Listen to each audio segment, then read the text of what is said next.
今日なんですけど、この GTDD Pro を使ってグランツーリスモを普通の机で気軽に遊べる環境を構築していきたいなと思います。このモーター、ファナテックのハンコン GTDD Pro のものなんですけど、寝かしているのがもったいないので、気軽に遊べる机用のハンコンとしてフル活用してやろうと思います。これからお見せする方法はちょっと贅沢な使い方にはなると思うんですけど、世の中には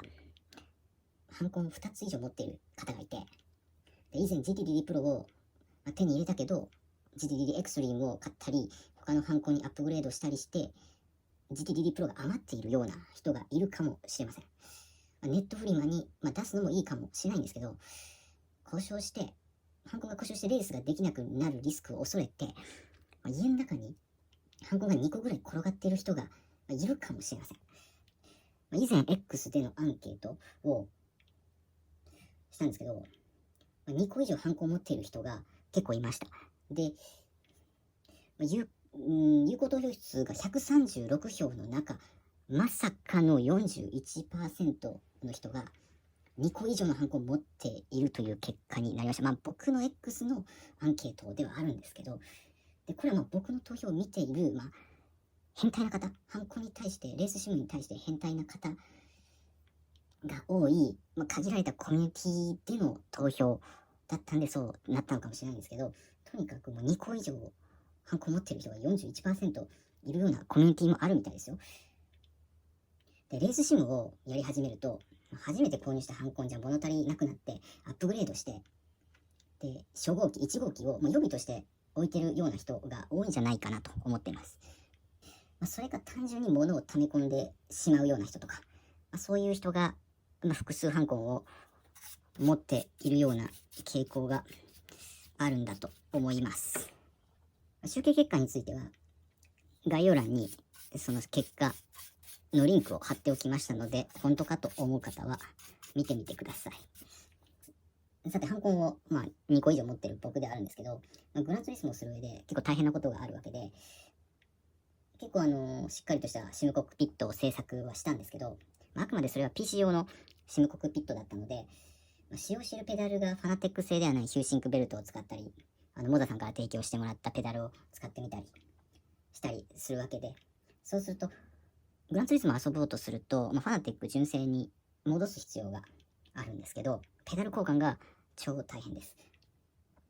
で、初めからファナテックの V3 ペダルをもうメインのペダルとして購入して使えばよかったんですけど、当時レースシムならこのペダルだろうというのがヒューシンクベルトだったので、それを頑張って購入したんですけど、レースシム、PC のシムをする上ではすごいいい選択だったと思います。それは今でも変わらず、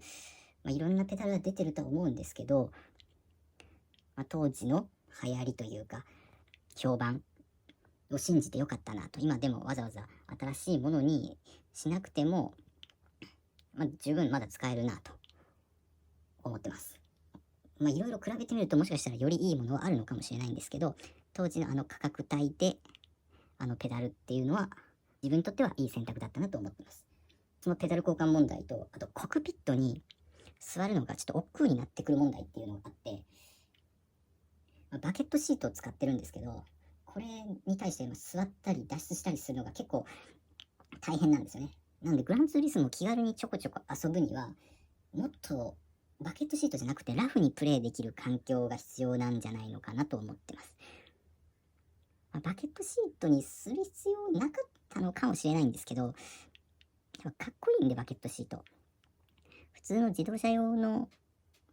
純正についているシートを使ってシムを組んだらもっと気軽に乗り降りできて遊ぶ回数も自然と増えるのかもしれないんですけど、やっぱり見た目大事なんでバケット入れちゃいましたね。ちょっと今回試してみたいのが、普通の机の上にこの GTDD Pro を置いて、でペダルはもう使わずにこれをアクセルとブレーキとして使って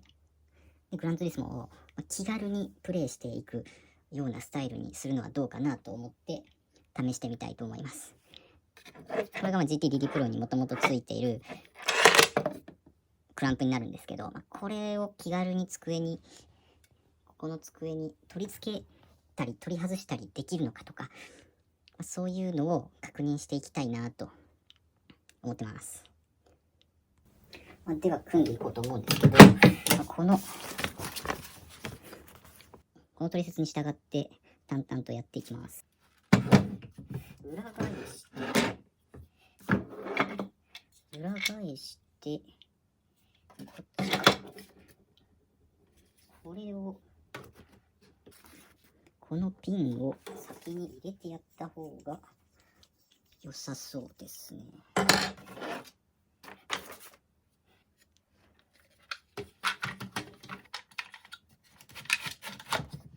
できました。これで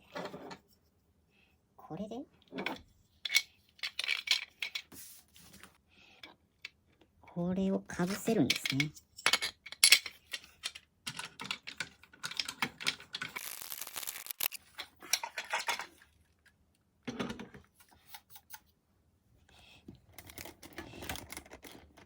形になったので、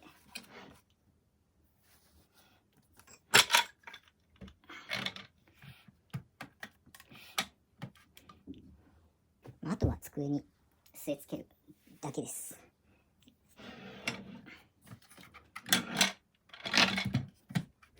ここで止まりますね。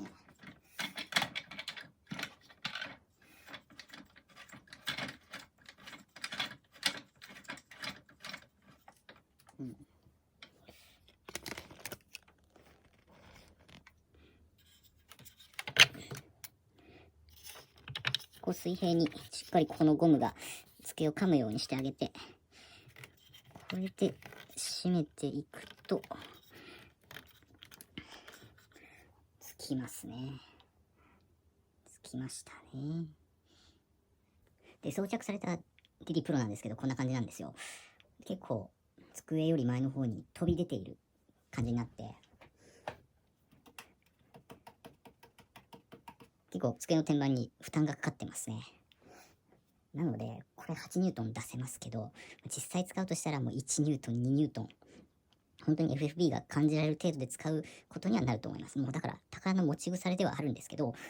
ここのアナログパドルを使ってアクセル、ブレーキをして、でそしたらペダルを設置する必要がなくなるんですよね。ってなると、しまうときは、これを軽く緩めて、やると、一応すぐしまえる。使いたかったら、これを入れてやれば、すぐ使える。そんな感じになります。で、今ちょっとアップデートしてるんですけど、気づいたことがあって、これ、アダプターがめちゃくちゃでっかい問題があるんですよね。GT-DD Pro を机に取り付けるのまではそこまで苦じゃないんですけど、このアダプターも持ってきて、後ろに挿したり、電源に挿したりするのがちょっとめんどくさいですね。グランツーリスもしないときはこれを全部取り外しておきたいんですけど、そうするとこのアダプターも一緒に持っていかないといけないんで、重いんで、それが結構億劫になりますね。で、あとこの配線を取り付けたり、後ろの USB ケーブルを挿したり、これちょっとめんどくさいんで、やっぱり一番いいのは、グランツーリスモ専用のコックピットをもう一台持っておくこと。これに尽きるかなとは思うんですけど、いや、さすがにそれはできないですよね。何がいいんでしょうか？どういう方法がいいんでしょうか？なんかコメント欄で皆さんどうやってるか教えてくれたら面白いなと思ってます。全然 FFB 来ないです。ちょっと FFB が弱すぎたので、マックスにしてみます。ファーテク側の FFB はマックス。プレステ5側、グランツーリスモ側は一番小さい FFB で試しますよ。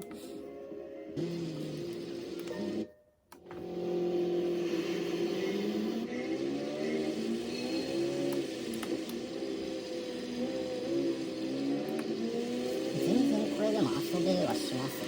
ただ、滑り始めの感覚がこの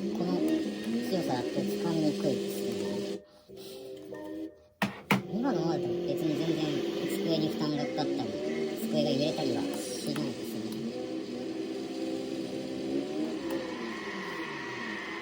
ちょっと下手くそ。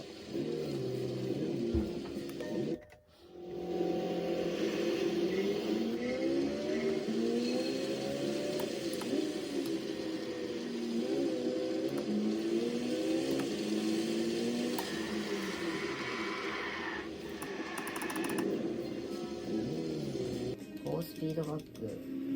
最強。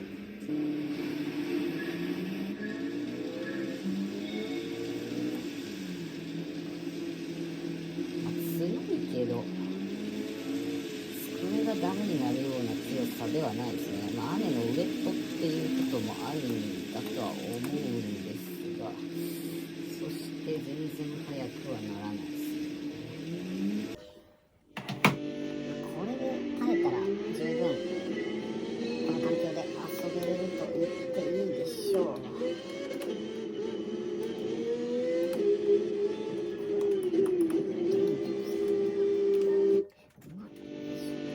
揺れちゃいはしますけど、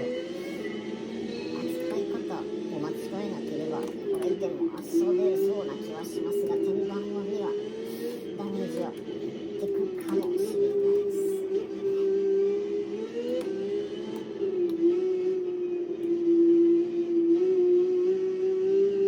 どこがゴール？そして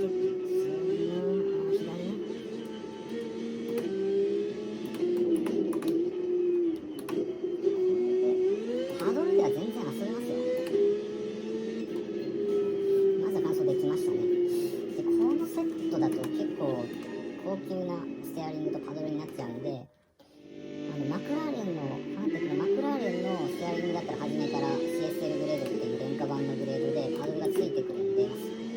っとコストを気にされる方はそのマクラーレンステアリングでだったらこういう遊びもできます。昔やりましたけど、足の不自由な人にとってはこれでも十分楽しめると思います。でも不便さはやっぱ足でやった方がいいですよ。というのもこうするとここのアクセルに対して引っ張る力っていうのが弱くなったり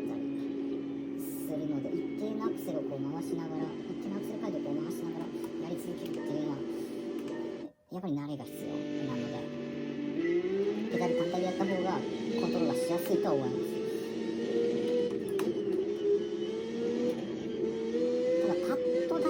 人っているんで、それを考えたら、こうやってハンコンのパドルでアクセルブレーキを使って遊んでいくのもありなんじゃないのかなとは思いますね。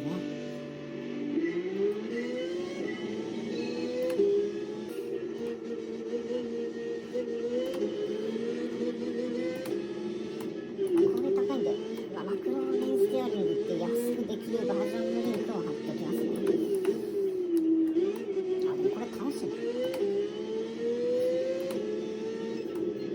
残念ですけどね。こんな感じで遊ぶこともないで、ちょっと机が、これ天板がたわんでるんじゃなくて机全体がこう揺れてるんで、遊びますね。ただこの天板が本当に安っぽいIKEAとかで中が本当段ボールみたいなやつがあるじゃないですか。それはちょっとやめた方がいい。でもそれなりに詰まってる天板だったら、で下にこれ結構金属の補強があるんですよ。これどこのだったかな。これもこの机もちょっと一応参考までにリンクは貼っときますけど、これぐらいの後ろにこう鉄製のパイプがしっかり貼られているようなそんな机っていうのは耐えれますね。最後に1回だけやってみます。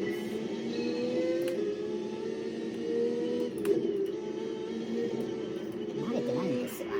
はい、終わり。